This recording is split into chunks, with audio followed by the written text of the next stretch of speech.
They called him the Devil Duke of Blackstone, a man whose cold stare could silence a room, whose reputation for ruthlessness made even hardened lords step aside when he entered.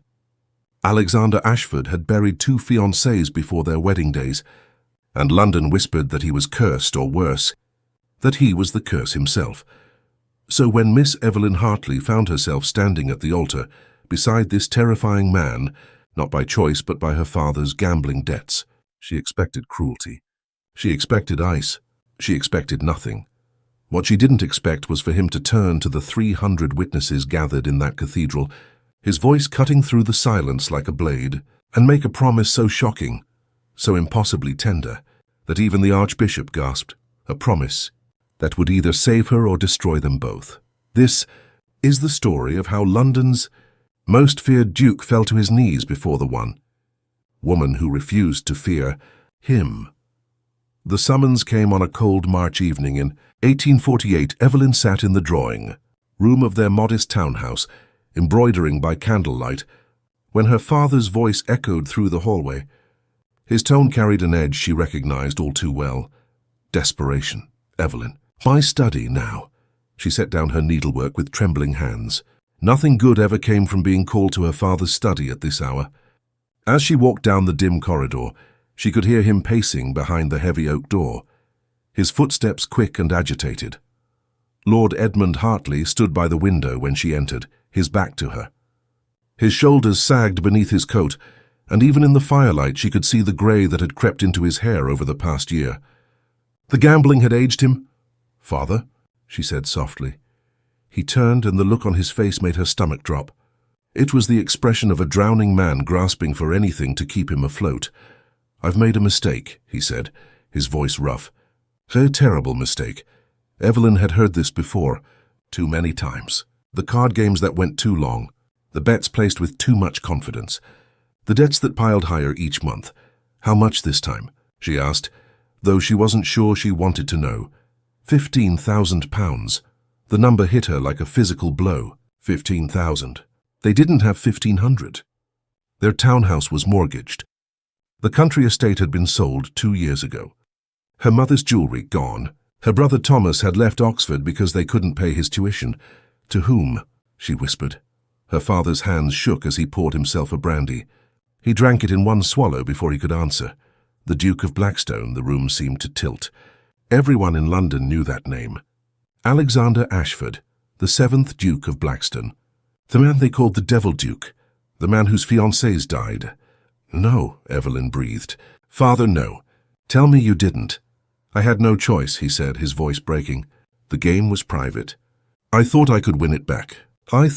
"You thought wrong," she said, surprised by the steadiness in her voice even as her world crumbled. "And you always think wrong." He flinched but didn't argue. He couldn't. They both knew the truth. "What does he want?" Evelyn asked, though somewhere deep inside she already knew the answer. Men like the Duke of Blackstone didn't need money. They had power. They had titles. What they wanted was something else entirely. Her father couldn't meet her eyes. He's offered to forgive the entire debt. Every penny. And he'll settle an additional sum on Thomas, enough to complete his education and establish himself properly. In exchange for what? The silence stretched between them like a chasm. "In exchange for you," her father finally said.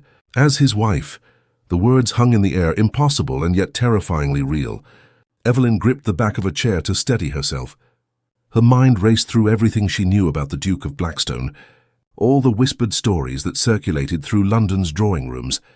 His first fiancée, Lady Caroline Westbrook, had died 3 days before their wedding. A carriage accident on the road to his estate. The horses had spooked, they said. The carriage had overturned. She'd broken her neck. His second fiancée, Miss Isabel Rothford, had made it closer to the altar. But a week before the ceremony, she'd taken ill. A sudden fever. She was dead within 3 days. The doctors couldn't explain it. Some said it was her heart. Others whispered darker theories. 2 women. 2 deaths. 2 weddings that never happened. And now her father wanted to make her the 3rd. "You're selling me," Evelyn said quietly. "Not a question. A fact. I'm saving our family," her father shot back, but there was no conviction in his voice. "Thomas can finish school. The debts will be cleared. You'll be a duchess, for God's sake. The Duchess of Blackstone. Do you understand what that means? It means I'll likely be dead before the year is out. That's superstitious nonsense, her father said, but he couldn't look at her. Accidents happen. Illness happens. The Duke is a war hero. He's one of the wealthiest men in England. He's killed 2 women, Evelyn said. He's done no such thing. There's no proof of that. Just gossip from bitter people with nothing better to do. Evelyn wanted to scream. She wanted to rage at him for his weakness, his selfishness, his endless mistakes that always seemed to fall on everyone else to fix. But what good would it do? The debt was real. The Duke's offer was real, and her choices had just narrowed to one. Does he know? She asked. Does the Duke know that you're trading your daughter to clear your gambling debts? Her father poured another brandy. He knows the situation. He's the one who proposed the arrangement. Of course he had. Men like Alexander Ashford didn't lose at cards by accident. They played with purpose, and somehow her father had walked right into whatever trap the Devil Duke had set. When? Evelyn's voice sounded hollow even to her own ears. The wedding is set for 1 week from today. 7 days. 7 days to prepare for a marriage that might be her death sentence. That night, Evelyn couldn't sleep. She sat by her bedroom window, watching the London streets below, and tried to understand how her life had come to this. 23 years old, never been in love, never been kissed, never even had a proper season, because her father had gambled away the money for it. And now she was going to marry a man that society called cursed. Her maid, Alice, had come to her room after midnight, her eyes red from crying. Word had spread through the servants' quarters. Everyone knew what was happening. Everyone knew what it meant, Miss Evelyn, Alice had whispered. You can't marry him. They say he's got the devil in him. They say his first lady tried to run away. That's why the carriage crashed. They say the second one, Miss Isabel, she took poison rather than marry him. Evelyn had held Alice's hand and said nothing. What could she say? That she was terrified. That she'd spent the last hour imagining 100 ways she might die. That she'd already started writing letters to Thomas, telling him to be strong, to use the Duke's money wisely, to remember her. I have to, Evelyn had finally said. Thomas needs to finish school. You and the other servants need your positions. If I don't do this, we lose everything. Alice had sobbed then, and Evelyn had comforted her, even though she was the one walking toward what felt like certain doom. Now, as dawn broke over London, Evelyn made herself look at the facts.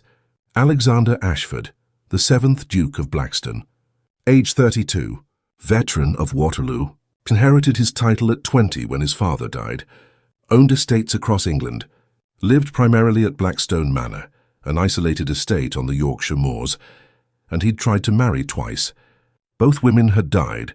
The logical part of Evelyn's mind said it had to be coincidence, bad luck, tragic timing. But the fearful part, the part that had kept her awake all night, whispered darker things. What if the stories were true? What if there was something wrong with him? What if he'd hurt those women? What if she was next? She had 6 days to find out, 6 days before she'd stand at the altar beside London's most feared man. 6 days before she'd either become the Duchess of Blackstone or the 3rd woman to die trying. The meeting was arranged for 2 days later at Lady Pemberton's townhouse, a neutral location where polite society conducted its most delicate business. Evelyn dressed carefully that morning, choosing a simple day dress of pale blue. She wanted to look respectable but not eager, dignified but not defiant. It was a balance she wasn't sure she could strike, not when her hands wouldn't stop shaking. Alice had tried to help with her hair, but Evelyn had finally taken over herself. She couldn't bear the way her maid kept crying, as if she were preparing a lamb for slaughter. Perhaps she was. You don't have to do this, Alice whispered one more time as Evelyn pulled on her gloves. We could run. I have a cousin in Scotland. We could... And condemn Thomas? Condemn you and the other servants when father loses the house. Evelyn shook her head. No, I made my choice. The carriage ride to Lady Pemberton's felt both endless and far too short. Evelyn watched the London streets pass by, wondering if these might be some of the last normal moments of her life. By tonight, she would have met the man who might kill her. The thought should have been absurd, melodramatic. But 2 dead fiancés made it feel terrifyingly real. Lady Pemberton greeted her at the door with sympathetic eyes. The older woman had known Evelyn's mother before she died, and there was genuine concern in her face. "My dear," she said softly, taking Evelyn's hands. "You look pale. Would you like some tea before—" "No, thank you," Evelyn said. Her stomach couldn't handle anything right now. "I'd rather just proceed." Lady Pemberton nodded and led her to a private drawing room. "He's already here. Arrived precisely on time. Very proper." She paused at the door. "Evelyn, if you need anything at all, I'm right outside." Then she opened the door, and Evelyn stepped into the room where her future waited. He stood by the window, his back to her, hands clasped behind him in a military stance. Even from behind he was imposing. Tall, easily over 6 feet, with broad shoulders that filled his black coat. Everything about him was dark. Dark hair, dark clothes. Even the air around him seemed somehow heavier. "Miss Hartley," he said without turning. His voice was deep, controlled, with none of the warmth or courtesy she was used to from English gentlemen. It was the voice of a man who gave commands and expected them to be followed. "Your Grace," she managed, her voice steadier than she felt. He turned then, and Evelyn had to force herself not to step back. Alexander Ashford was not handsome in any conventional sense. His face was too harsh, too angular, carved from stone rather than painted by some romantic artist. His nose looked like it had been broken at least once. His jaw was square and set in a permanent expression of severity. But it was the scar that drew the eye. A jagged line that ran from his left temple down to his jaw, cutting through his eyebrow and just missing his eye. It was old, healed, but prominent, a reminder of violence and his eyes. Grey as winter storm clouds, cold, assessing, looking at her the way a general might survey a battlefield. "Please sit," he said, gesturing to a chair. It wasn't a request. Evelyn sat. He remained standing, studying her for a long moment. She forced herself to meet his gaze, though everything in her wanted to look away. She wouldn't give him the satisfaction of seeing her cower. "Not yet. Your father explained the situation," he said finally. "You understand the terms of the arrangement.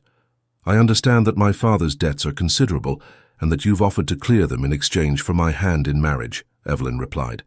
"What I don't understand is why." Something flickered in his eyes. Surprise, perhaps. "You're direct." "I see no point in pretense, Your Grace. You're buying me. I'd like to know what I'm being purchased for."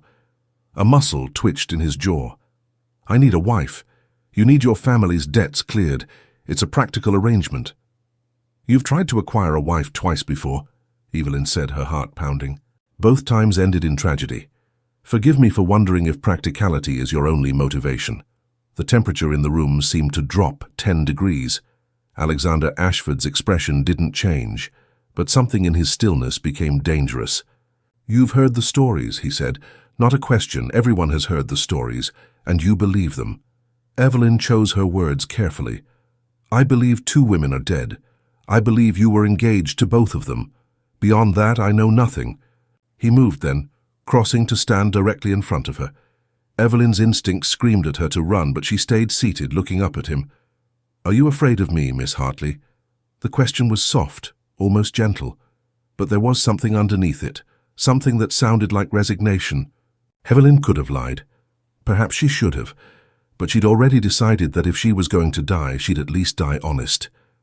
"Yes," she said simply. "I'm afraid of you."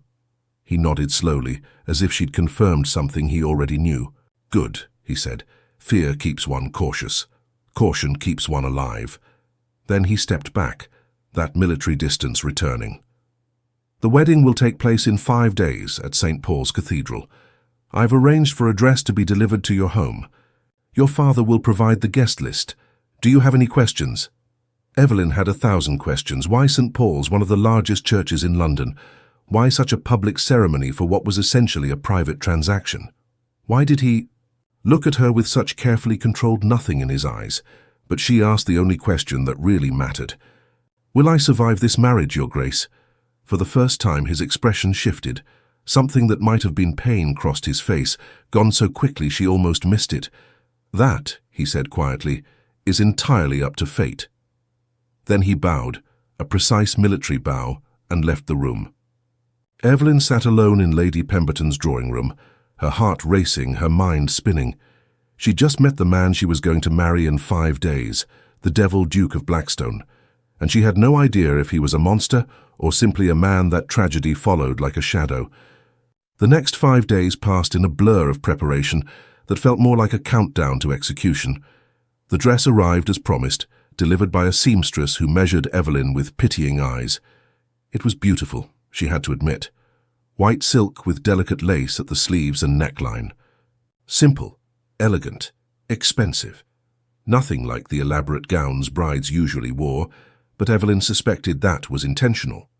This wasn't a celebration. It was a contract being fulfilled. Thomas came home from what remained of his time at Oxford, his young face tight with guilt. At 16, he was caught between boyhood and manhood, and the weight of what was happening because of their father's mistakes sat heavily on his shoulders. "Evie," he said the night before the wedding, catching her alone in the library. "You don't have to do this. We'll find another way. I'll leave school, I'll find work." "And work for how many years to pay £15,000? Evelyn asked gently. "No, Thomas, this is done. The arrangements are made. But they say he's dangerous. They say he killed those women." "They say a lot of things," Evelyn replied, though she'd thought the same things herself through countless sleepless nights. "What matters is that your education will be secured. You'll have opportunities I never had. Promise me you'll use them well." Thomas's eyes filled with tears he was too proud to let fall. "I'll never forget this, Evie. Never. I swear I'll make something of myself. I'll make sure your sacrifice means something." "Just be happy," Evelyn said, hugging her brother tight. "That's all I want. Be happy and be good." The morning of the wedding dawned cold and grey, typical March weather in London. Evelyn woke early, having barely slept at all. Alice came to help her dress, her hands gentler than usual, as if Evelyn might break. The white silk dress fit perfectly. Alice arranged her hair in a simple style, weaving in small white flowers that matched the lace on the dress. No veil. The Duke hadn't provided one, and Evelyn didn't ask for one. She wanted to see clearly, to face whatever was coming with her eyes open. There was no crowd of family and friends to see her off, no mother to cry and fuss over her, no father to offer awkward comfort. Lord Hartley had already left for the cathedral, unable to meet his daughter's eyes. It would be Thomas who escorted her, and even that small kindness made Evelyn's throat tight with emotion. "You look beautiful, Evie," Thomas said when she came downstairs. His voice cracked on the words. "I look like a bride," Evelyn replied. "That's all that matters today."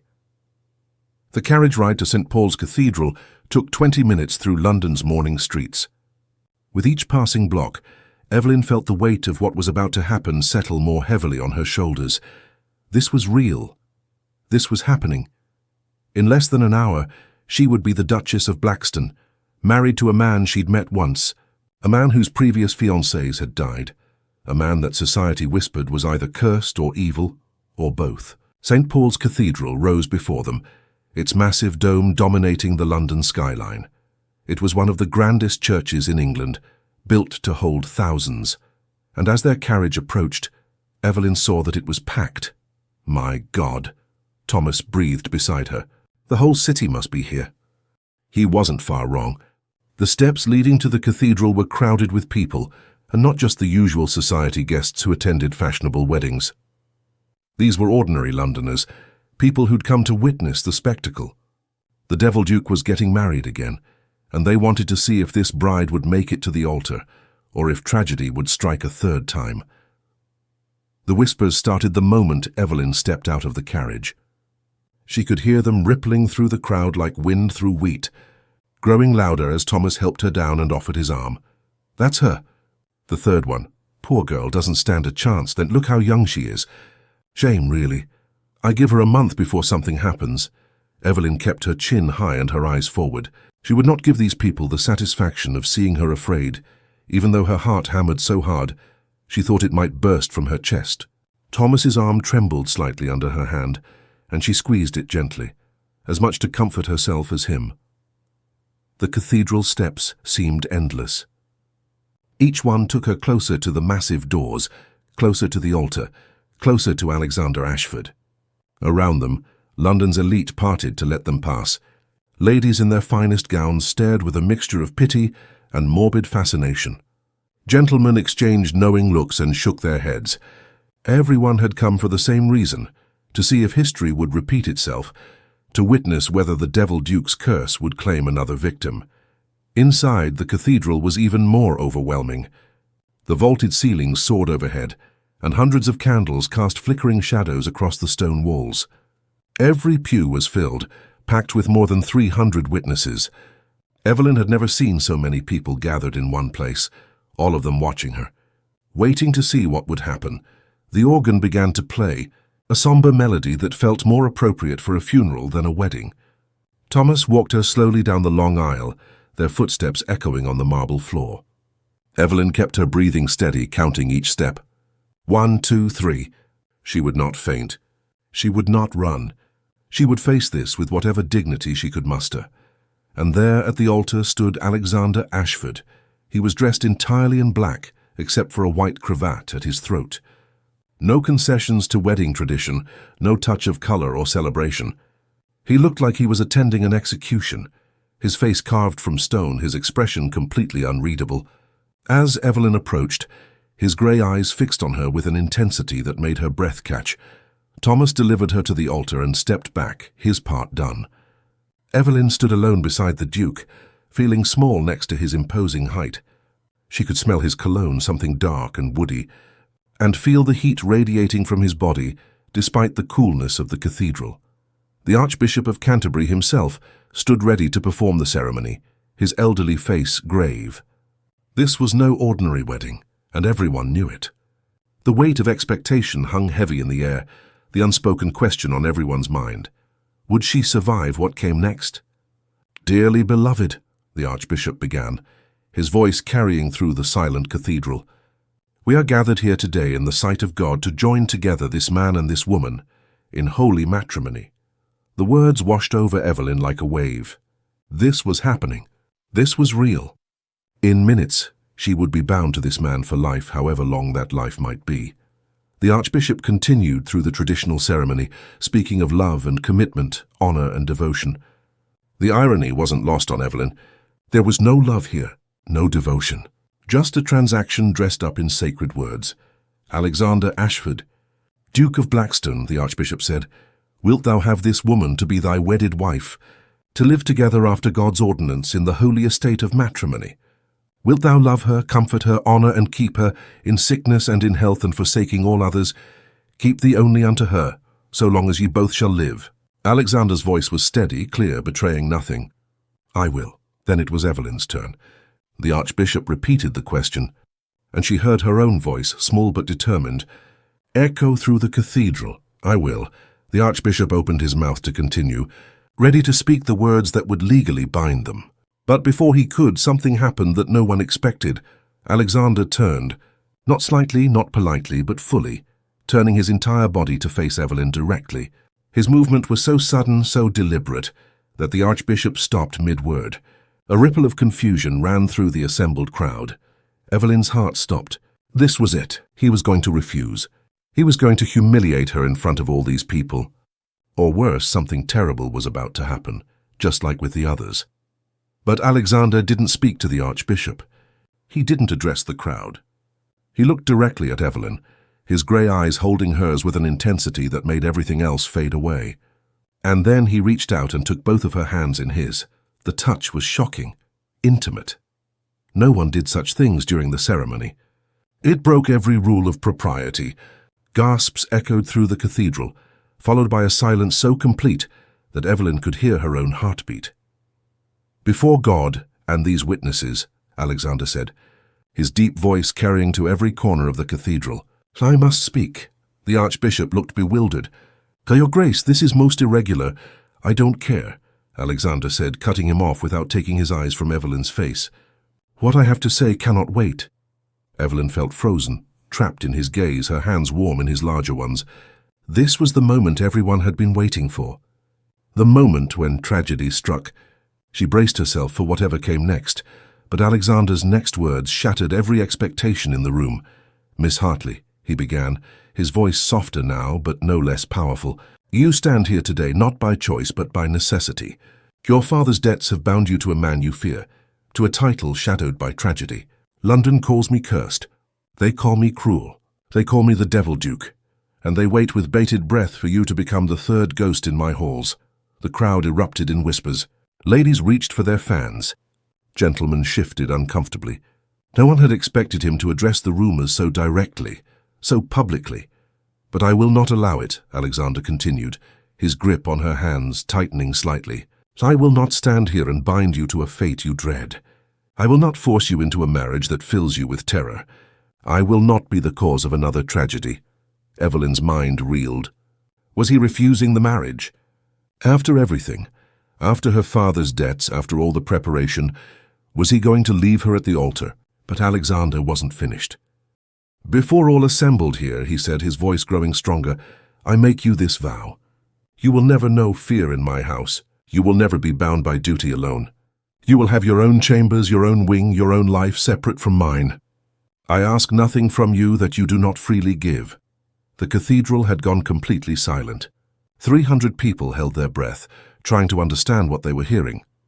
No duty of the marriage bed, Alexander continued, each word clear and deliberate.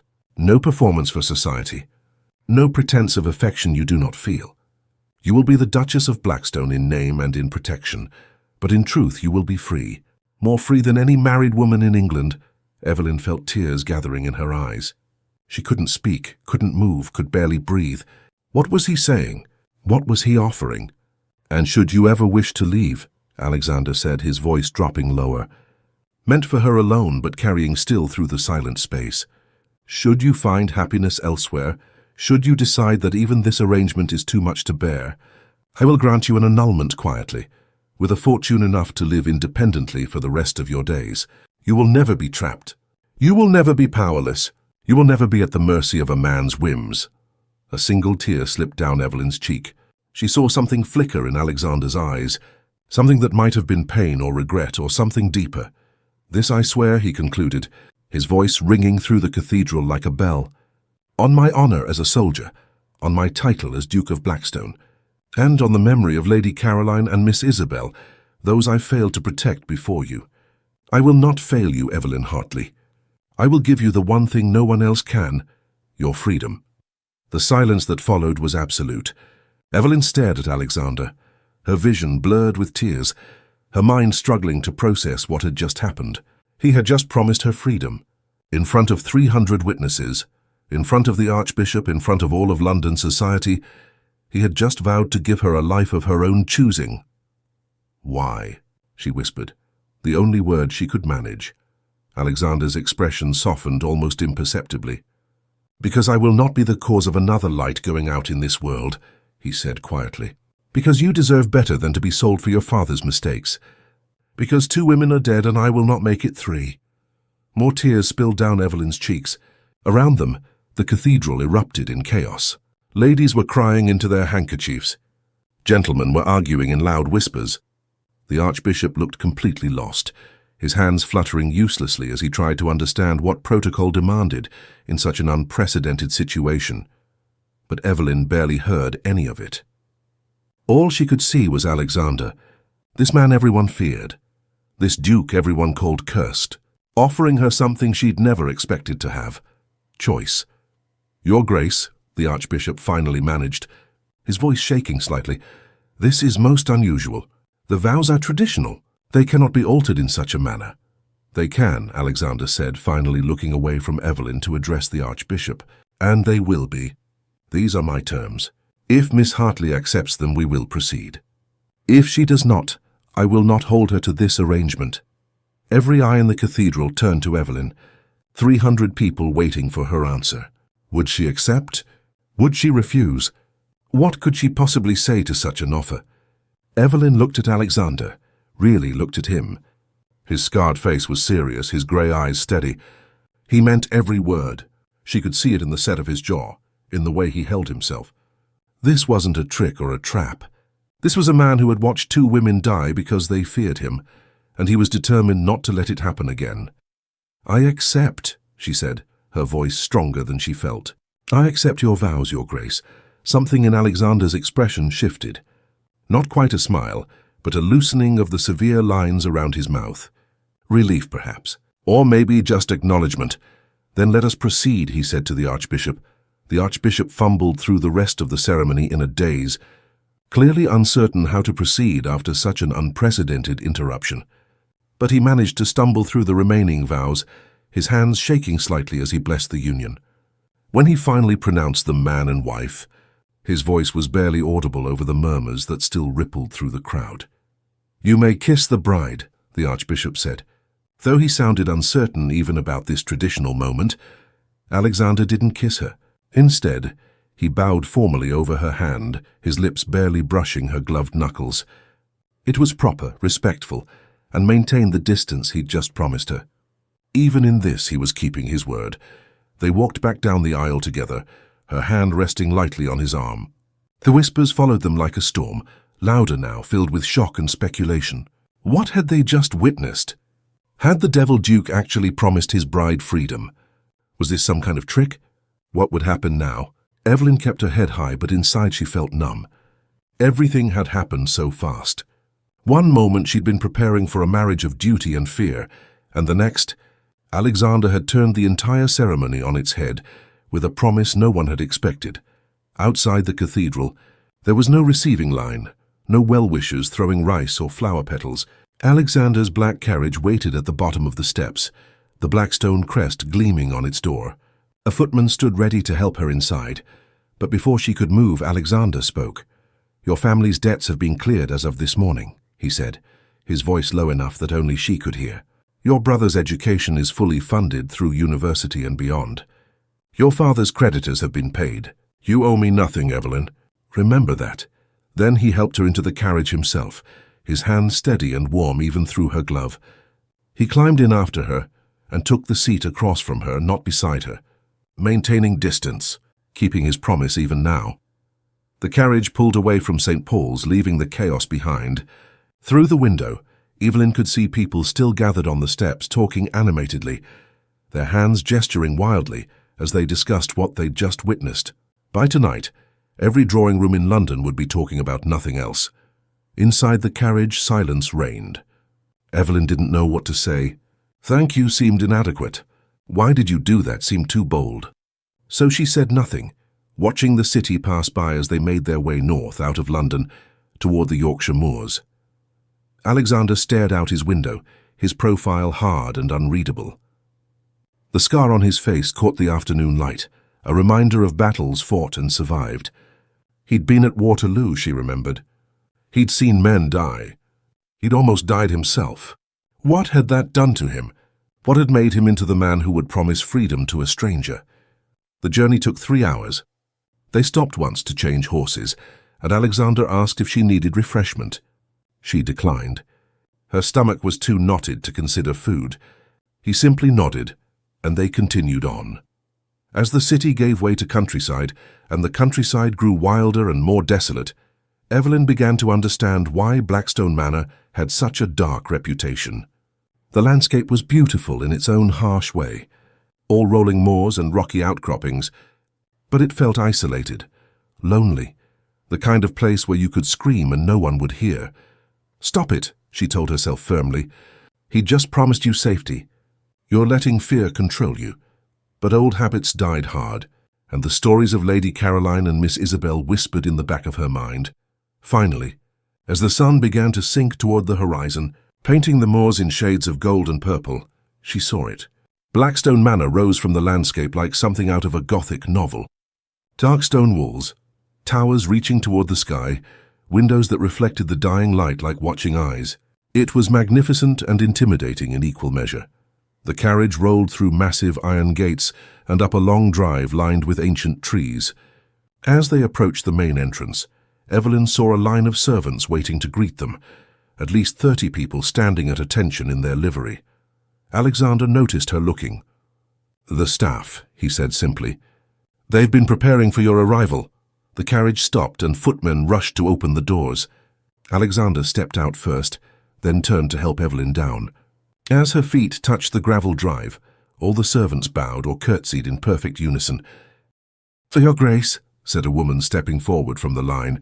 She was perhaps 50, with iron-grey hair pulled back severely and sharp eyes that missed nothing. But her face was kind. and when she smiled at Evelyn, it was genuine. "Welcome to Blackstone Manor. I'm Mrs. Brennan." "The housekeeper." "Thank you," Evelyn managed, though her voice sounded small in the vast courtyard. Alexander spoke then, his voice carrying authority that made every servant stand a little straighter. "Mrs. Brennan will show you to your quarters. The Duchess will reside in the East Wing." He paused, then added with emphasis, "Her privacy is absolute. No one enters her rooms without her express permission. No one disturbs her unless she requests it. Here's that understood?" "Yes, Your Grace," came the chorus of voices. "Good." Alexander turned to Evelyn. "If you'll follow Mrs. Brennan, she'll show you your rooms. I'll have dinner sent up to you. You must be exhausted." He was already creating distance, already keeping his promise. Evelyn should have felt relieved. Instead, she felt oddly abandoned. Mrs. Brennan led her into the manor, through a massive entrance hall with soaring ceilings and dark wood paneling. "This way, Your Grace," she said warmly. "The East Wing is quite lovely. His Grace had it completely refurbished for you." They climbed a grand staircase and walked down a long corridor lined with portraits of stern-faced Ashfords from centuries past. Finally, Mrs. Brennan opened a set of double doors and gestured Evelyn inside. The rooms were breathtaking. A sitting room opened into a bedroom, which connected to a dressing room and private bathroom. But beyond those were more doors leading to other spaces. Mrs. Brennan showed her through them all with obvious pride. "Your private library," she said, opening one door to reveal floor-to-ceiling bookshelves filled with volumes. "His Grace had these selected, based on what he learned of your interests. If there's anything else you'd like, simply let me know." Another door. "Your art studio, fully stocked with paints, canvases, everything you might need." Another door. "Your private garden. It's walled, completely secluded. You can come and go as you please." Evelyn walked through the suite in a daze. This wasn't a prison. This was a sanctuary. Every room was beautifully appointed, comfortable, designed for someone who would actually live here, rather than just occupy space. "And His Grace's rooms?" she asked quietly. "The West Wing, Your Grace, quite far from here." Mrs. Brennan's expression was carefully neutral. "There are no connecting doors between the wings." His Grace was very specific about that. Of course he was. He'd meant every word of his promise. That night, alone in her beautiful rooms, Evelyn tried to make sense of everything that had happened. She'd expected a monster, and found instead a man determined not to be one. She'd expected captivity and found freedom. She'd expected fear and found only confusion. Who was Alexander Ashford? And why had two women died? The first week at Blackstone Manor passed in strange, quiet isolation. Evelyn woke each morning in her comfortable bed, ate breakfast alone in her sitting room, and spent her days exploring the East Wing and its grounds. The walled garden became her favorite retreat, filled with roses that were just beginning to bloom and stone benches where she could sit and think. Alexander kept his distance exactly as promised. She saw him only at dinner, and even that was optional. The first night, a maid had come to ask if she would be dining in her rooms or joining His Grace in the dining hall. Evelyn had chosen her rooms, too overwhelmed to face him. The second night, curiosity got the better of her. The dining room was enormous, designed to host dozens of guests, but only two places were set at one end of the long table. Alexander stood when she entered, a gesture of respect that surprised her. "Good evening," he said formally. "Good evening, Your Grace."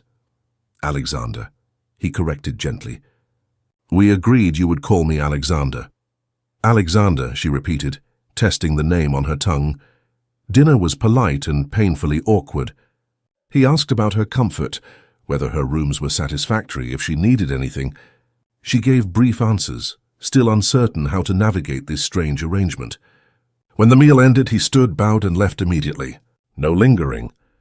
No expectations, just as he'd promised. But each night that she chose to dine with him, their conversations grew slightly longer. He asked about the books she was reading. She asked about his work on the estate. Small talk, careful and safe, but it was something. The servants were her real source of information. They clearly adored Alexander, which confused Evelyn. How could the Devil Duke inspire such loyalty? Mrs. Brennan was particularly forthcoming. One afternoon she found Evelyn in the library and asked if she might bring tea. Over cups of Earl Grey, the housekeeper began to share stories. His Grace employs more than 50 men from the war. Mrs. Brennan said. "Veterans who couldn't find work elsewhere. He gives them positions here, pays them fairly, treats them with respect. Some of them were badly injured, but he doesn't care. He says they served their country and deserve better than begging on street corners." Evelyn set down her teacup. "That's very kind of him. Kind doesn't begin to cover it, Your Grace. Some of those men were ready to end their lives. He saved them." Mrs. Brennan's expression grew more serious. "His Grace isn't what London says he is. He's a good man who's had terrible luck. The previous fiancés," Evelyn said carefully. "What really happened to them?" Mrs. Brennan sighed heavily. "Lady Caroline was first. Beautiful girl, but terrified of His Grace from the moment she met him. She couldn't look at him without flinching. His scar, you see, it frightened her. He tried to be gentle, tried to give her time, but she only grew more afraid. And the accident? She was coming here for a pre-wedding visit. The carriage was still miles from the manor when it happened. The driver said she'd been agitated the whole journey, kept asking him to turn back. Then she saw Blackstone Manor in the distance and she panicked. Started screaming that she couldn't do it, that she had to get away. She grabbed the door handle, tried to jump from the moving carriage. The driver tried to stop, but the horses spooked. The carriage overturned. Mrs. Brennan's eyes were sad. She died instantly. His Grace blamed himself, said he should have released her from the engagement when he saw how afraid she was. Evelyn felt her chest tighten. And Miss Isabel? Miss Isabel was different, quieter. She seemed resigned to the marriage, but never happy about it. His Grace tried again to be kind, to make her comfortable, but she wouldn't speak to him, wouldn't look at him. The week before the wedding, she seemed even more withdrawn. Then one morning her maid found her. Mrs. Brennan's voice dropped. She'd taken laudanum. "Too much to be an accident. She killed herself," Evelyn whispered. The official story was heart failure. His Grace insisted on that, to protect her family from scandal. "But yes, Your Grace, she couldn't face marrying him and she saw no other way out." Mrs. Brennan looked directly at Evelyn. "That's why His Grace made you that promise in the cathedral. He won't trap another woman into a marriage that terrifies her. He won't be responsible for another death." That night Evelyn couldn't sleep. She kept thinking about Alexander, about the weight he carried. 2 women had died, not because he'd hurt them, but because they'd been so afraid of him they'd destroyed themselves rather than become his wife. How did someone live with that guilt? Around midnight, unable to bear the confines of her room any longer, she wrapped a shawl around her shoulders and ventured out. The manor was quiet, lit only by occasional candles in wall sconces. She found herself drawn to the library she'd noticed on the ground floor, larger and more impressive than her private one. The door was ajar, candlelight spilling into the hallway. Evelyn pushed it open quietly and stopped. Alexander sat in a leather chair by the fireplace, a book open in his lap. He'd removed his jacket and cravat, his shirt open at the collar. He looked younger like this, less intimidating, more human. He looked up at her entrance, surprise crossing his face. "Evelyn, I didn't expect anyone else to be awake. I couldn't sleep," she admitted. "I'm sorry, I didn't mean to intrude." "You're not intruding. This is your home now, too." He gestured to the chair across from him. "Would you like to sit?" She should have declined, should have returned to her room. But something about the quiet intimacy of the moment made her brave. She sat down. "What are you reading?" she asked. He showed her the cover. "Marcus Aurelius, Meditations." "The Stoic philosopher," Evelyn said, recognizing it. "My tutor made me read him years ago. Did you enjoy it?" "Some of it. I appreciated his thoughts on duty and honor, though I found his acceptance of fate rather cold." Alexander's lips curved slightly, not quite a smile, but close. "That's a fair criticism. The Stoics believed we should accept what we cannot change and focus only on what we can control. Our own thoughts, our own actions. And what of emotion? What of feeling?" Evelyn asked. "He seems to dismiss them as weaknesses, perhaps. Or perhaps he understood that unchecked emotion can destroy us." Alexander's expression grew distant. "I've seen men driven mad by fear on the battlefield. I've watched others consumed by rage until they became monsters. The Stoics teach us to observe our emotions without being ruled by them." They talked for over an hour, discussing philosophy, sharing perspectives. Evelyn found herself relaxing, engaging with ideas rather than fear. Alexander listened to her opinions with genuine interest, never dismissing her thoughts, sometimes challenging them in ways that made her think deeper. Finally, Evelyn voiced the question that had been haunting her since her conversation with Mrs. Brennan. "Do you regret your promise? The one you made in the cathedral?" Alexander set down his book and looked at her directly. "No, why do you ask?" "Because I'm costing you an heir, a true marriage. Everything a duchess is supposed to provide. You assume those things matter more to me than your well-being," he said quietly. "They don't, but why? You don't know me. We're strangers. Because I've seen what happens when women are forced into marriages they fear. I've lived with that guilt for 2 years. I won't add to it." He paused. "You may call me Alexander. We are married after all, even if it's not a conventional marriage. And what shall I call you when we're alone like this? Your grace seems absurd between husband and wife." "Alexander," he said. "Just Alexander." Something shifted between them in that moment, a small crack in the wall of formality they'd built. As Evelyn returned to her rooms later, she realized the fear she'd carried since her father's study had begun to ease. Alexander Ashford wasn't a monster. He was just a man, scarred inside and out, trying not to cause more harm. The morning after their library conversation, Evelyn woke with a strange lightness in her chest. For the first time since her father had summoned her to his study, she didn't feel the crushing weight of dread. Instead, she felt something she hadn't expected. Curiosity. She began joining Alexander for breakfast in the conservatory, a bright room filled with plants and morning sunlight. Their conversations continued, growing easier each day. He told her about his work managing the estate, the tenant farmers he supported, the improvements he was making to their lands. She shared her love of reading, her frustration at never being allowed to pursue real education beyond what was considered appropriate for ladies. "You wanted to be a scholar," he observed one morning over coffee. "Is that so ridiculous?" she asked, half defensive. "Not at all. It's a tragedy that intelligence in women is considered threatening rather than valuable." He set down his cup. "The library is yours, all of it. And if you'd like, I can arrange for tutors. Mathematics, science, philosophy, whatever you wish to study." Evelyn stared at him. "You would do that?" "Why wouldn't I? Your mind is wasted on watercolors and embroidery." He said it matter-of-factly, as if offering educational opportunities to one's wife was the most natural thing in the world. Their days developed a rhythm. Mornings together, then Alexander would leave to manage estate business while Evelyn read or painted. Afternoons she'd walk the grounds, sometimes seeing him in the distance working alongside his men in the fields, his coat discarded, shirt sleeves rolled up. She learned he never asked his workers to do anything he wouldn't do himself. Evenings brought chess matches in the library.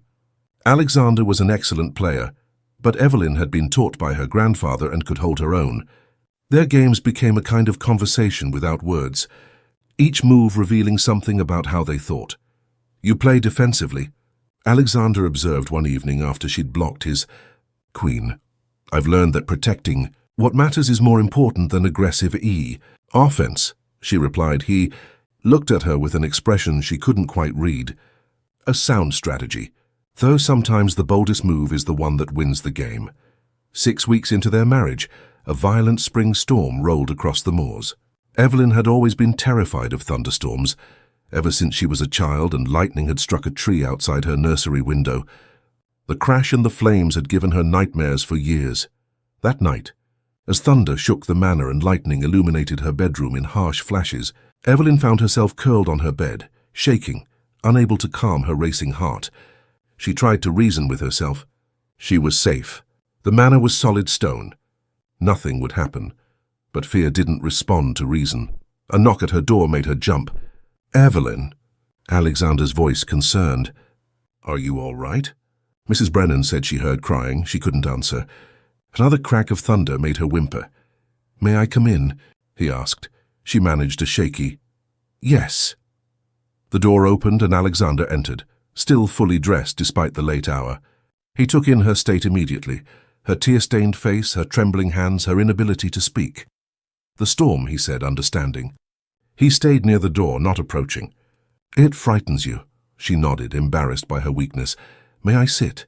he asked, gesturing to a chair across the room. Another nod. He sat, maintaining distance, respecting her space even now. Then he began to talk. His voice was steady, calm, grounding. He told her about Waterloo, about the cannon fire that had been so loud it deafened men permanently, about learning to function despite fear, to find the quiet center inside yourself when chaos raged outside. I was terrified, he admitted. Every soldier who says otherwise is a liar. But I learned that fear doesn't have to control you. You acknowledge it, and then you choose to act anyway. As he talked, Evelyn's breathing began to slow. His voice was an anchor, pulling her back from panic. Lightning flashed again, but this time she focused on his words instead of the storm. The men who saved my life at Waterloo, Alexander continued, they're here now, working my land. I owe them everything. That's why I give them positions, why I pay them fairly. Because they taught me what courage really means. It's not the absence of fear, it's continuing despite it. Without thinking, Evelyn reached out her hand. Alexander saw the gesture and moved closer, taking the chair beside her bed. He let her grip his hand, her fingers cold against his warm ones. They sat like that through the storm, his hand in hers, his voice steady and calm.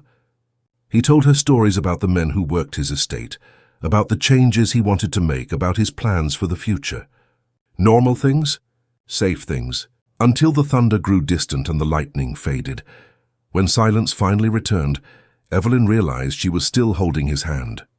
And she didn't want to let go. Thank you, she whispered. Always, he said simply. He started to pull away, to return to his wing, but her grip tightened. Stay, she said. Please, just until I fall asleep. Something flickered in his eyes. Are you certain? I'm certain. So Alexander stayed, sitting in the chair beside her bed, her hand in his, until her breathing deepened and she drifted into sleep. When she woke the next morning, he was gone, but a blanket had been draped over her that hadn't been there before. He'd stayed longer than she'd asked, making sure she was truly at peace. That morning, Evelyn knew she needed to speak to him. Something had changed in her, something fundamental. She found him in his study, reviewing papers. Alexander, she said from the doorway, may I speak with you? He stood immediately. Of course. Come in. She closed the door behind her, her heart pounding, but this time it wasn't fear making it race. I need to tell you something, she began. When I married you, I was terrified. I thought you were a monster. I thought I was walking to my death. His expression remained carefully neutral, but she saw the tension in his shoulders. But these past weeks, she continued, you've shown me more kindness, more respect than anyone in my life. You've given me freedom I never dreamed possible. You've treated me as an equal, valued my thoughts, protected me without controlling me. Evelyn, please let me finish. She took a breath. I find that I don't want such distance between us anymore. I don't want separate wings and formal dinners and careful politeness. I want to know you, the real you, and I want you to know me. Alexander stood very still. You don't have to say this. The arrangement we made, I know I don't have to. That's precisely why I want to. You gave me choice. So I'm choosing. She moved closer to him. I'm choosing you. Evelyn, I'm not an easy man to love. I'm scarred inside and out. I'm difficult and set in my ways. I've failed before, and I'm not a woman who loves easily, she interrupted. I'm stubborn and opinionated, and I've spent my whole life being told I think too much. Yet here we are. They stood facing each other, the air between them charged with possibility. Alexander's grey eyes searched her face, looking for doubt, for fear. He found neither. If I kiss you now, he said quietly, it won't be for duty. It won't be to secure an heir. It will be because I've wanted to since the moment you stood in that cathedral and chose bravery over fear. Evelyn's breath caught. Then kiss me, husband. He crossed the space between them slowly, giving her every chance to change her mind. But she didn't move, didn't retreat. When he finally cupped her face in his hands, his touch was gentle, reverent, as if she was something precious. Their first kiss was soft, tentative, a question being asked and answered. Then deeper, more certain as weeks of careful distance finally broke. When they pulled apart, both were breathless. I love you, Evelyn whispered, surprising herself with the truth of it. Alexander rested his forehead against hers. I loved you the moment you said you feared me, and chose bravery anyway. Every day since has only deepened it. That night, Evelyn moved her belongings to the West Wing, not because she had to, not because society expected it, but because she chose him, chose this life, chose love over fear, The royal summons arrived on a Tuesday morning, sealed with crimson wax bearing the Queen's insignia. Alexander read it twice before setting it down with deliberate care. "We're commanded to attend the Queen's ball," he said quietly. "In 3 weeks' time." Evelyn looked up from her breakfast, her teacup pausing halfway to her lips. 3 months of blissful isolation at Blackstone Manor had made London feel like another world entirely, a world she'd been quite content to forget. "Can we refuse?" she asked, though she already knew the answer. "Not the Queen." Alexander's jaw tightened. "They'll be waiting for us. The whole city will want to see if the Devil Duke's third bride has survived." "Let them look," Evelyn said, setting down her cup with more confidence than she felt. "I know the truth. That's all that matters." But Alexander crossed to her chair, kneeling beside it to take her hands. "They will be cruel, Evelyn. Society doesn't forgive easily, and they won't understand what we have." She touched his scarred cheek gently. "Then we'll show them." 3 weeks later, Evelyn stood before her mirror in their London townhouse, barely recognizing herself. The woman looking back wore a gown of deep crimson silk, the color of courage, of transformation. Her maid had woven pearls through her dark hair, and around her neck hung the Blackstone rubies. Worn by duchesses for 2 centuries, Alexander appeared in the doorway, resplendent in formal black, with his military medals gleaming on his chest. His eyes widened when he saw her. "You're magnificent," he breathed. "I'm terrified," she admitted. He crossed to her, offering his arm. "Then we'll be terrified together. But we'll be honest. That's more than anyone in that ballroom can claim." The carriage ride to the palace felt both endless and far too short. When they arrived, the entrance hall fell silent as a tomb. 300 members of the ton stopped mid-conversation, every eye fixed on the Devil Duke and his mysteriously surviving Duchess. Evelyn felt Alexander's arm tense beneath her hand, but she held her head high as they descended the stairs. The whispers started immediately. "She's alive. She looks radiant. Is the Duke actually smiling?" They made their way through the crowd, which parted before them like water before a ship's prow. The stares were heavy, judgmental, hungry for scandal. But Evelyn kept her eyes forward, her hand steady on Alexander's arm. When they reached the dance floor, the orchestra began a waltz. Alexander turned to her, his grey eyes questioning. She answered by stepping into his arms. They danced and the world fell away. She'd forgotten how beautifully he moved, how perfectly they fit together. His hand at her waist was sure and gentle, his gaze never leaving her face. And when she smiled up at him, a genuine, joyful smile, something shifted in the ballroom's atmosphere. "They're staring," Alexander murmured. "Let them," Evelyn replied. They've never seen love before. After the dance, Lady Pemberton approached with her typical lack of subtlety. "My dear Duchess, you look remarkably well. Quite different from our last meeting. Tell me, how have you managed to tame the Devil Duke?" The crowd around them hushed, eager for her response. Evelyn met Lady Pemberton's eyes steadily. "I did no such thing, my lady. I simply saw the man behind the mask society forced him to wear." She paused, her voice carrying across the suddenly silent circle. Perhaps if London had bothered to look, truly look, there would have been no devil at all. Only a good man carrying scars given to him by war and by our cruelty. Lady Pemberton had no response. Neither did anyone else. "Come, husband," Evelyn said, turning to Alexander. "Let's go home." They left the ball early, not in retreat but in choice. Their carriage ride back to Blackstone Manor, home, was filled with laughter and relief. The gardens of Blackstone Manor blazed with late summer roses. Evelyn walked among them slowly, one hand resting on her rounded belly, the other trailing through lavender blooms. She was 8 months along, glowing with happiness and health. "There you are," Alexander's voice came from behind her. She turned to find her husband approaching, his coat discarded somewhere, his shirt sleeves rolled up from working the estate. A year of marriage had softened some of his harsh edges, brought light to his grey eyes. He dropped to his knees before her without hesitation, pressing his forehead gently against her belly. Their child kicked in response, and Alexander laughed, a sound that still felt like a miracle. "Thank you," he whispered against the curve of her stomach. "Thank you for not running. Thank you for seeing me. Thank you for choosing me when you didn't have to." Evelyn's fingers wove through his dark hair. "Thank you for the greatest gift," she replied softly. "The freedom to choose love instead of being commanded to it." He rose, pulling her into his arms carefully, reverently. When he kissed her, it tasted of sunshine and roses and promises kept. London no longer called him the Devil Duke, or if they did, neither Alexander nor Evelyn heard it. They'd returned to Blackstone Manor after that one required ball and hadn't left since. Their world was here, in the library where they read together, the gardens where they walked, the chambers where they loved without duty or performance. Only joy. Their child would grow up knowing love, not fear. Knowing choice, not obligation. Knowing that true strength lies in gentleness and true courage in vulnerability.